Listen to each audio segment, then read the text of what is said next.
Hello, this is wmpyr here to talk about a manga called Grappler Baki. Um, so where should I begin? Grappler Baki is a very popular manga over in Japan. I have several issues. Um, I've also watched the anime. There's different like timelines with the anime and certain portions of it. I remember the English subtitles being very inaccurate. So anyway, just be careful of that. I don't know where they found that translator, but I remember it being very horrific. Anyways, anyways, so yesterday I watched on YouTube online an episode of Grappler Baki. It was from the manga, so it's actually they took out the pages and they made it into video format, and I was able to read this part that I've never read before, which was Grappler Baki's dad, Ogre, versus Miyamoto Musashi, who is the legendary Japanese swordsman who actually existed historical times, considered to be the greatest swordsman in Japan. Anyway, so Ogre is a fictional character and is the main character, Grappler Baki. It's his dad, and Ogre has the nickname of being the strongest living organism on the planet Earth, and he got that nickname or that title essentially because um, on land the largest, strongest apex predator, they say, is the polar bear. And Ogre fought the polar bear hand to hand and won. So that's what happened in this fictional story. So after that, he was given that title. Anyway, so Ogre ends up in this match with Miyamoto Musashi, which is, very interesting. So the strongest uh, human being at the time versus one at the top from history. I don't know how they were able to bring him back. They found a piece of him frozen or something, DNA, and they were able to clone it back, or I don't know how, but they were able to bring him back. So very interesting to just the subject matter, right? And I was just watching a match just earlier today. It was a professional wrestling match from an organization called BML, Big Mouth Loud. And in it, Gerard Gordeau versus Enson Inoue. Enson Inoue is a former MMA fighter. He's a Brazilian Jiu-Jitsu specialist. And anyway, he was going up against Gerard Gordeau, who is, legend in the from the first UFC. He was a finalist. And of course, he's known for his dirty tactics, and he breaks the rules. He bites, he eye gouges.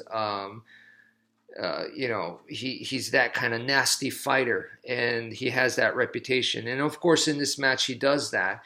And I believe the reason why he does that is because in his eyes, he is a not a sport guy. He is a martial artist, as in this is the art of war. So in his mind, he's viewing himself that way. That this is, hey man, this is real life. This is no rules, no anything goes kind of thing. That's his mindset, I believe. That he is a true warrior. Okay.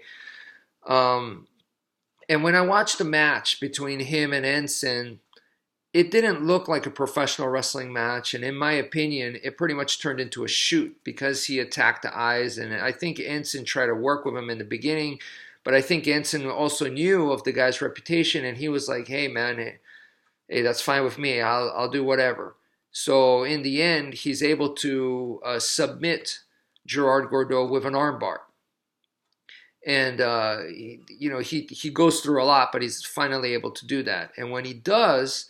Um, Gordeau is really upset and he's yelling at the referee and everything. And And the reason why he was upset was because his legs were on the ropes. And in professional wrestling, when that happens, you get a rope break. So they stand you back up, you know?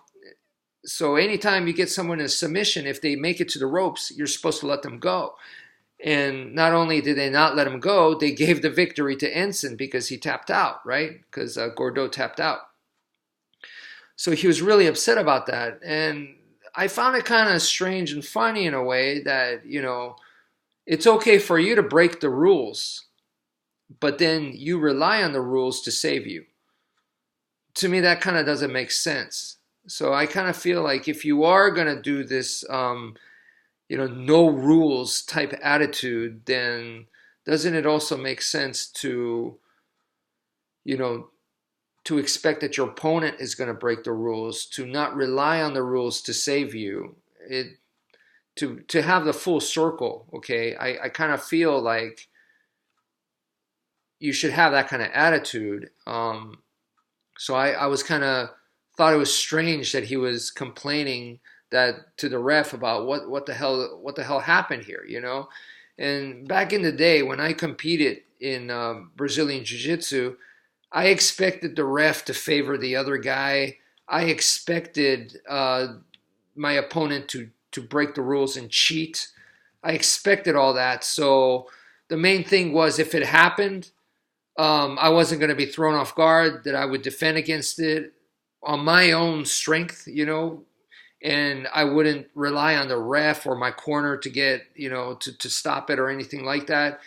And I wasn't going to cry to the ref either, complaining about stuff. So, that was my attitude. And I'm not saying that I'm more of a warrior than Gerard Gordeau. That would be ridiculous. If I fought the guy, he would kill me in 2 seconds.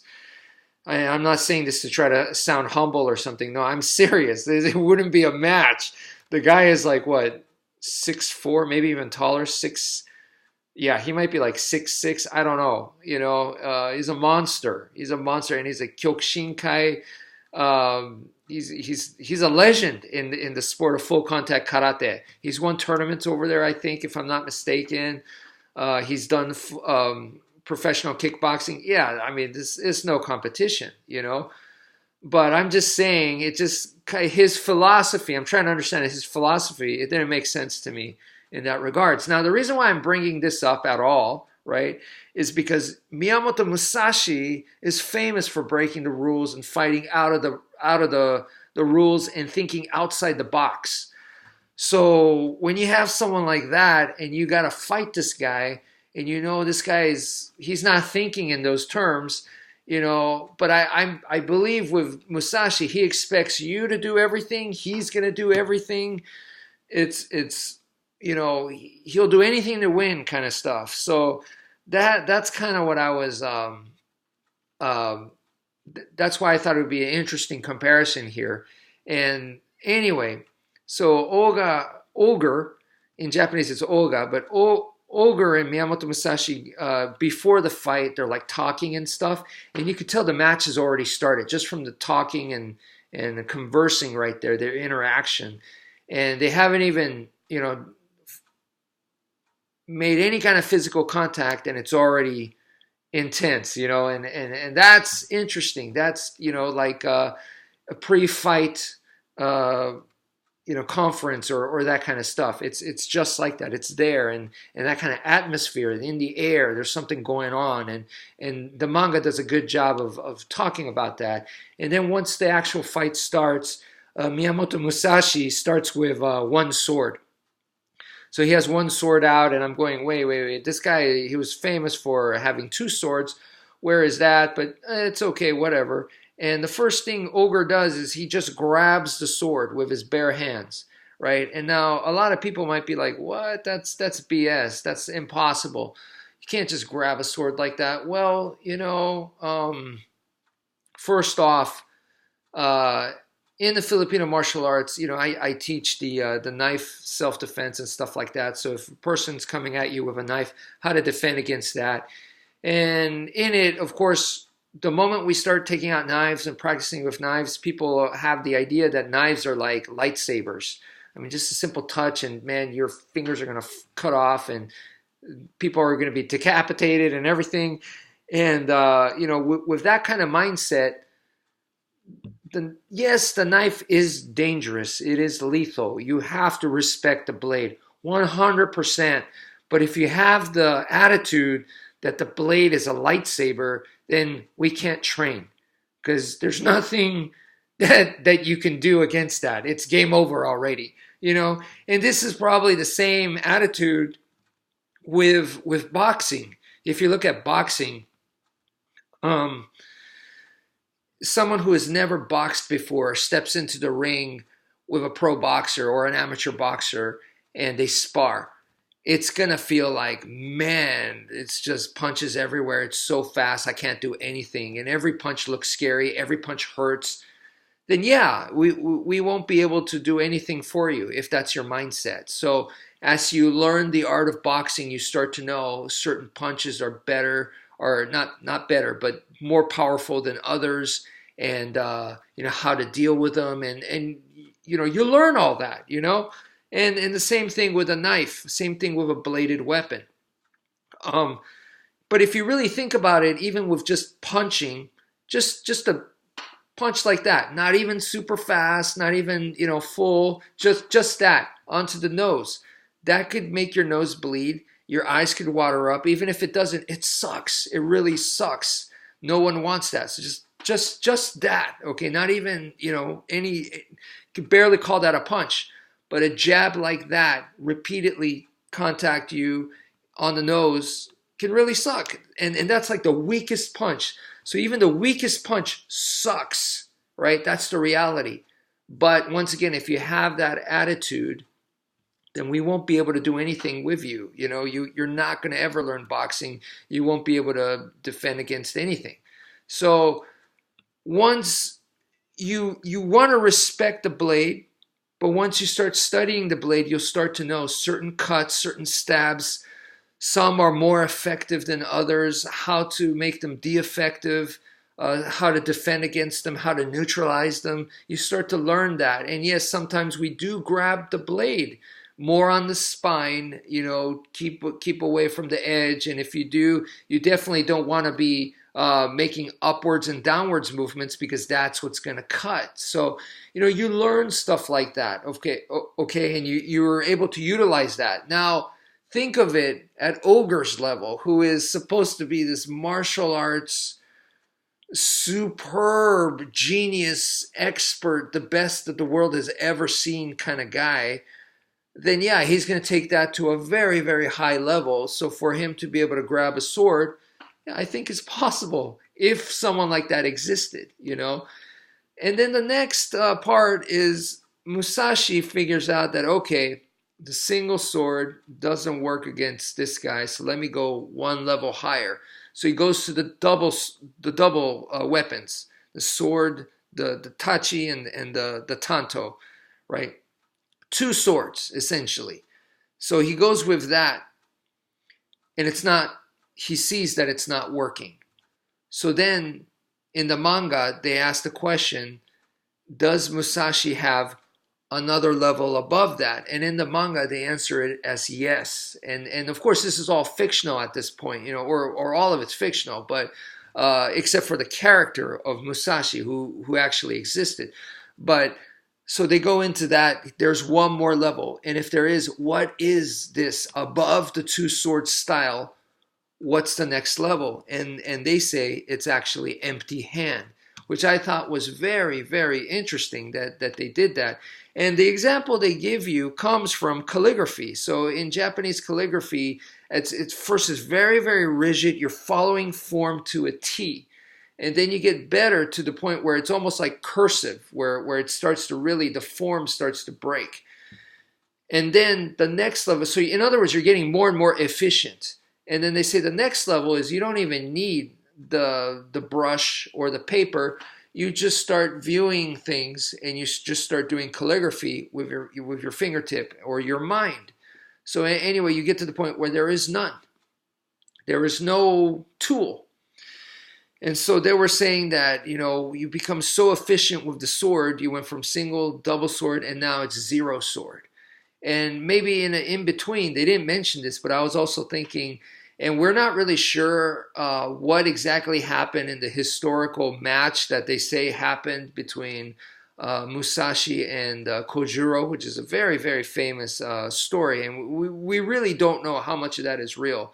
To this day, Japanese historians and stuff debate over that and everything. But they say when Musashi fought this guy who was at the time one of the top swordsmen in Japan from a legit school, but Musashi was a self-trained dude that just beat people left and right.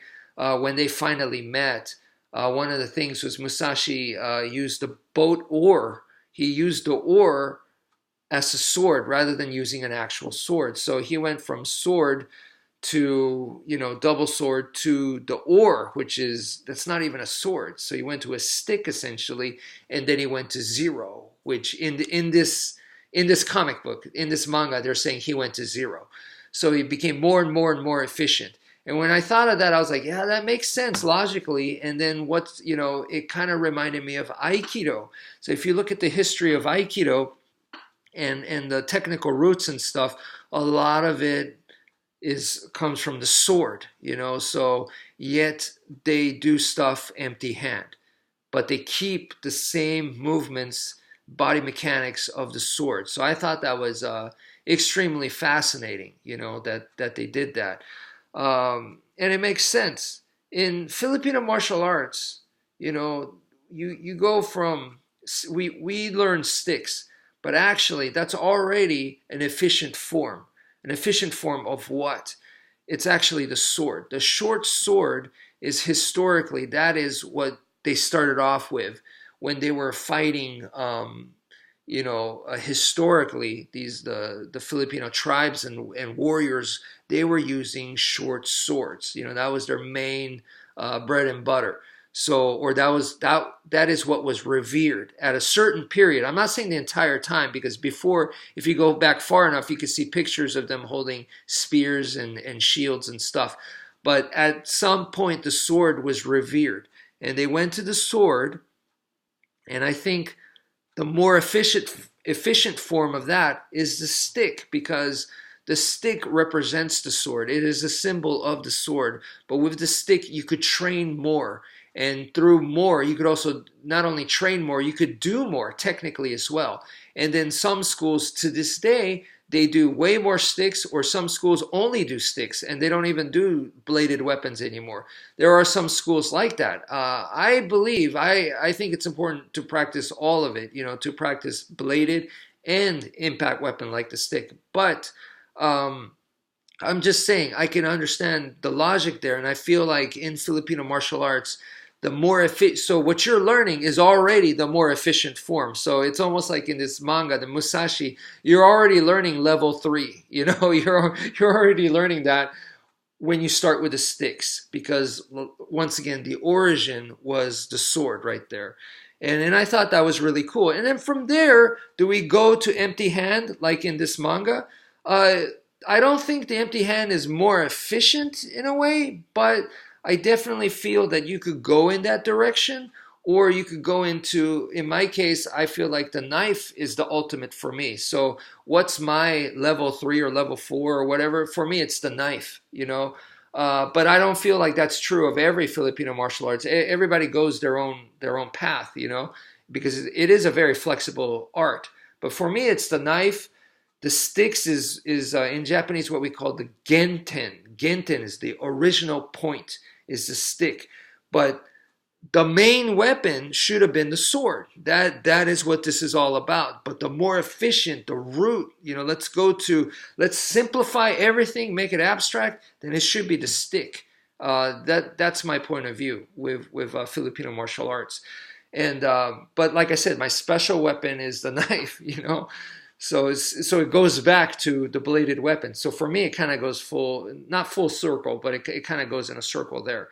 And when I go to something like the machete, when I train, or when I actually go use the machete in the backyard and stuff, it feels like a Christmas present to me, because I'm used to the sticks, I'm used to empty hand, I'm used to the knife. when you go to the machete, it's like, man, it just makes it makes the work so much easier. So yeah, I can see, I can understand how the sword was, such a awesome weapon. But anyway, I'm kind of going off topic here. So I thought that was extremely exciting, and at that point, the match gets interrupted by a third person coming in, and they basically cancel the match. It becomes like a no contest kind of thing, and Ogre is super upset by that. He's super upset, and he's the person that broke the match. He's about to tear that guy apart, right? And as he's doing that, Musashi comes up and does this right on the guy's neck. And at that point, I felt like it's game over. If this was a real match, Musashi wins at that point.